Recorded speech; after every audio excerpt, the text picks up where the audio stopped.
सियासत और सिनेमा का बड़ा पुराना नाता है। बॉलीवुड हो या भोजपुरी इंडस्ट्री, कई कलाकारों ने अपनी लोकप्रियता को वोट में भुनाया है। सियासत और भोजपुरी सिनेमा के इस कॉकलेट का यूपी बिहार में खास असर देखने को मिलता है। मगर हैरानी की बात तो यह है कि भोजपुरी एक्टर यूपी और दिल्ली में तो हिट रहे हैं, लेकिन बिहार में इनकी पॉलिटिकल पिक्चर फ्लॉप ही हुई है।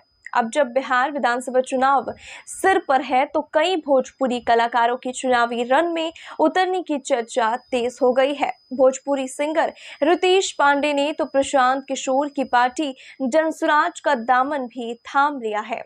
कई नाम अभी चर्चा में है। ऐसे में आइए जानते हैं कि कौन कौन से भोजपुरी कलाकार सियासत में उतरे और इनमें से कौन सफल हुए।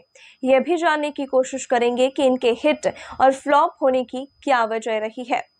हम बात करेंगे मनोज तिवारी, रवि किशन, निरहुआ पवन सिंह, राकेश मिश्रा, अरविंद अकेला, कल्लू, कुणाल सिंह, अक्षरा सिंह, रानी चटर्जी और खेसारी लाल यादव जैसे कलाकारों की। बिहार और उत्तर प्रदेश के पूर्वी हिस्से की मिट्टी से धूम मचाने वाली भोजपुरी इंडस्ट्री की चमक ने सियासी गलियारों में खूब रोशनी बिखेरी। इसमें मनोज तिवारी और रवि किशन बड़े नाम हैं। मनोज तिवारी भारतीय जनता पार्टी के सांसद हैं। 2014, 2019 और 2024 में वो सांसद चुने गए। 2024 के लोकसभा चुनाव में उन्होंने कांग्रेस उम्मीदवार कन्हैया कुमार को हराकर जीत की हैट्रिक लगवाई। वो उत्तर पूर्वी दिल्ली से सांसद है।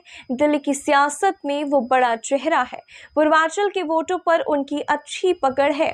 इसके साथ ही वो दिल्ली में पार्टी के अध्यक्ष भी रह चुके हैं। भारतीय जनता पार्टी से पहले 2009 का चुनाव उन्होंने समाजवादी पार्टी के टिकट पर गोरखपुर से लड़ा था। हालांकि उन्हें हार का भी सामना करना पड़ा था। अब बात करते हैं भोजपुरी इंडस्ट्री के बड़े चेहरे रवि किशन की। रवि किशन 2024 में दूसरी बार भारतीय जनता पार्टी के टिकट पर सांसद चुने गए।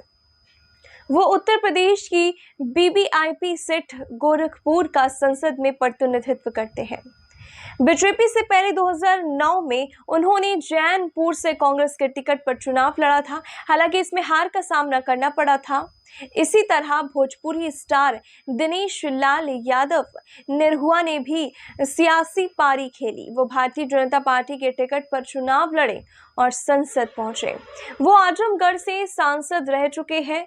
ये वो सितारे हैं जो भोजपुरी इंडस्ट्री का हिस्सा है और सांसद चुने गए। इसके ठीक उलट पवन सिंह जैसे बड़े नाम हैं। उन्होंने बिहार में चुनाव लड़ा, लेकिन इनकी पॉलिटिकल पिक्चर फ्लॉप रही। 2024 के लोकसभा चुनाव में पवन सिंह को पहले भारतीय जनता पार्टी ने अपना उम्मीदवार बनाया था।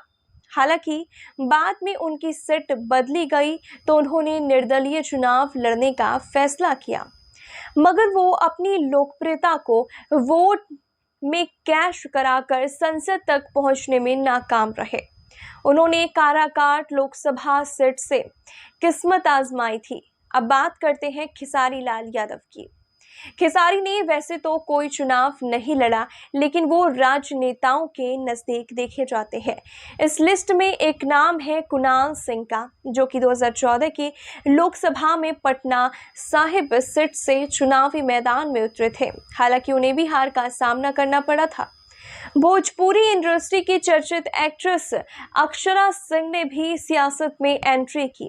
साल 2023 में अक्षरा सिंह प्रशांत किशोर की पार्टी जनसुराज ज्वाइन की थी। अब चर्चा है कि वो नया ठिकाना तलाश कर रही है। भोजपुरी एक्ट्रेस की लिस्ट में रानी चटर्जी का भी नाम शामिल है। उन्होंने 2022 में कांग्रेस ज्वाइन की थी। फिलहाल वो अब साइडलाइन है। ये तो बात हो गई भोजपुरी इंडस्ट्री के उन कलाकारों की जो सियासत में उतरे या सियासत के नजदीक है। अब बात करते हैं आखिर क्यों बनता है सियासत और सिनेमा का कॉकलेट। इसका पहला और सबसे बड़ा कारण है लोकप्रियता। राजनीतिक दल भी चाहते हैं कि ऐसे कलाकारों को चुनावी रण में उतारा जाए जो अपनी सीट जीतने के साथ ही आसपास की सीटों पर अपनी लोकप्रियता का प्रभाव डाल सके। ये कलाकार सियासत में आने से पहले ही लोगों के दिल में बसे होते हैं, इसलिए इन्हें चुनावी समर में अपनी पहचान बनाने के साथ खास मेहनत नहीं करनी पड़ती। फिल्मी डायलॉग और स्टाइल के चलते ये लोगों से जल्दी जुड़ जाते हैं। ये सितारे प्रचारक का एक पैकेज होते हैं जो चुनाव लड़ने के साथ ही भीड़ खींचने की मशीन का भी काम करते हैं। मगर हर बार ये कॉकटेल सफल हो ऐसा भी नहीं है। कई बार हार का भी सामना करना पड़ता है। बेशक ये पर्दे पर सिंघम हो, पर जनता की अदालत में इनकी कठिन परीक्षा होती है।